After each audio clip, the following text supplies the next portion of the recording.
Hi guys! For today's video ay samahan nyo kung bumili ng cake sa Save More na wala pang ligo at nakapantulog pa. Diyos mio! At kung pwede pa nga ay samahan nyo na rin akong magluto ng aming kakainin sa aming dinner. At heto na nga guys at paalis na kami papuntang Novaliches Bayan. Bali ang kasama ko pala dyan yung pamangkin ko na nag-aaral ng cream. Wala siyang pasok ngayon kaya nasamahan niya ako. Bibili kasi ako ng cake para sa Teacher's Day celebration nila sa Mira para bukas. Sa mga oras na nga yan ay rush hour na, siguro mga 6:30 PM na ng gabi yan. Sinama ko nga yung pamangkin ko para may maghawak ng cake, baka kasi tumaob pag ilagay ko sa carrier ng aking e-bike. Halos kakatapos nga lang din ng malakas na ulan yan kaya basa pa yung kalsada. Pagdating nga namin sa highway, ayan na nga nagsisimula ng dumami ang sasakyan at nagkakaroon na rin ng traffic papuntang Novaliches Bayan. Pero wala pa nga yan, mas malala pa minsan yung traffic pag ako yung pumupunta ng Novaliches Bayan. Minsan ay gitgitan na talaga at ramdam na ramdam mo yung mga maiinit na tambutso ng mga katabi mong sasakyan. Isang taon na nga din ako mahigit na nag-i-e-bike. Ang hindi ko nga makakalimutang experience ko yung kasabay ko dating motor ay sumuot siya sa ilalim ng truck. Diyos mio! Ibang-iba nga yung mga sitwasyon ng nag-i-e-bike sa probinsya compare dito sa Manila.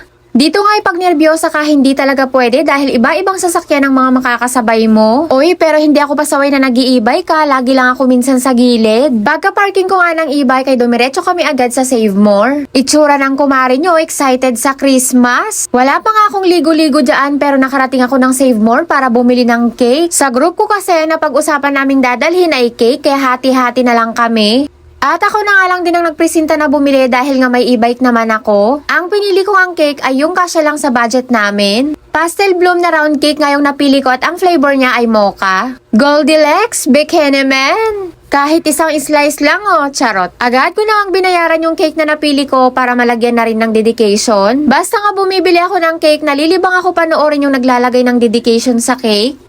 Lalo na kung maganda yung pagkakagawa niya. Gaya nga nitong si Kuya, pulido yung gawa niya tsaka malinis. Pagkatapos ko ang palagyan ng dedication ay iniwan muna namin saglit yung cake. Pumunta nga muna kami saglit sa Watson para bumili ng contraceptive na ginagamit ko. At saka pala guys, nung nakaraan nga may mga ilan-ilan na nagtatanong kung ano nga daw ang gamit ko. Marvelon pala ang ginagamit kong pills. Nasa 125 to 130 pesos siya, depende sa binilihan yung drugstore. Nabibili ko pala siya sa Watson or sa Mercury Drug. So ayun na nga guys, kinuha ko na nga yung cake at palabas na kami ng Save More. Wala naman akong ibang sadya sa Novaliches Bayan kundi yung cake at yung pills ko lang.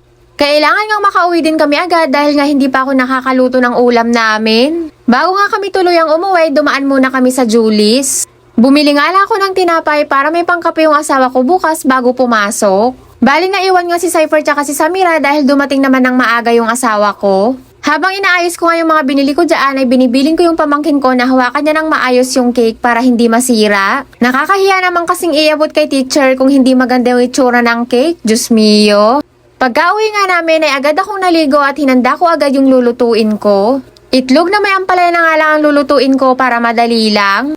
Sasamahan ko na nga lang din ng pritong tinapa. Ready na nga din yung itlog at nakapaggayat na nga din ako ng kamatis, sibuyas at saka bawang. Hindi ko na nga binidyohan kung paano ko ginayat yung kamatis, sibuyas at saka bawang dahil alam nyo naman baka bukas na kami makakain. Charis. At hen na nga, ginisa ko na yung bawang at saka sibuyas. Sunod ko namang nilagay yung kamatis. Ginisa ko nga siyang maigi hanggang sa madurog. Pag ako pala yung nagluluto ng bunga ng ampalaya, hindi ko pinipiga sa asin at hindi ko binabanlawan ng tubig. Gusto ko kasi malutong yung ampalaya at nalalasahan ko talaga yung pait niya. Pero syempre kanya-kanya pa din naman talaga tayo ng panlasa dahil karamihan ng nagluluto ng itlog na may ampalaya ay pinipiga talaga sa asin at binabanlawan ng tubig. At hen nga't may sugat nga yung kamay ko at hindi ko alam kung bakit, hindi ko na din kasi minsan nararamdaman. Pagkaluto nga ng ampalaya ay naglagay ako ng kaunting magic sarap at saka konting asin. Isa nga yung ampalaya sa pinakapaborito kong gulay. Ihalo man sa tinola, dinengdeng, ampalaya na may saluyot or kilawin. At heto nga, isang pinaka-the best na pagluto dito sa ampalaya yung may itlog. So ayun na nga guys, malapit na siyang maluto. Simple nga lang din talaga ako magluto ng itlog na may ampalaya.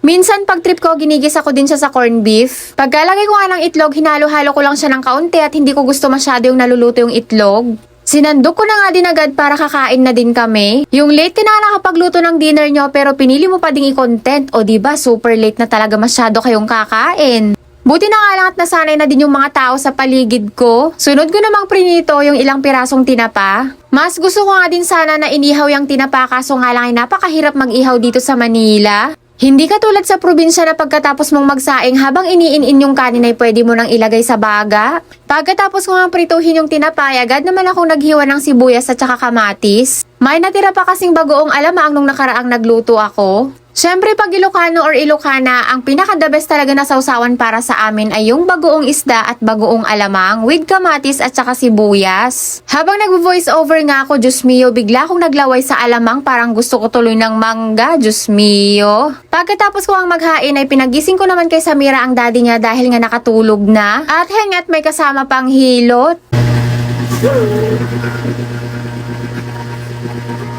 Wake up na si daddy. Wait up. You to mommy, you to mommy, daddy. You to mommy.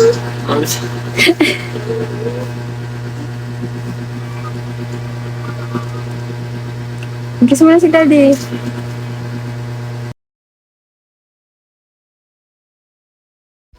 Yun lang muna guys for today's video. Agiyamanak! Bye-bye!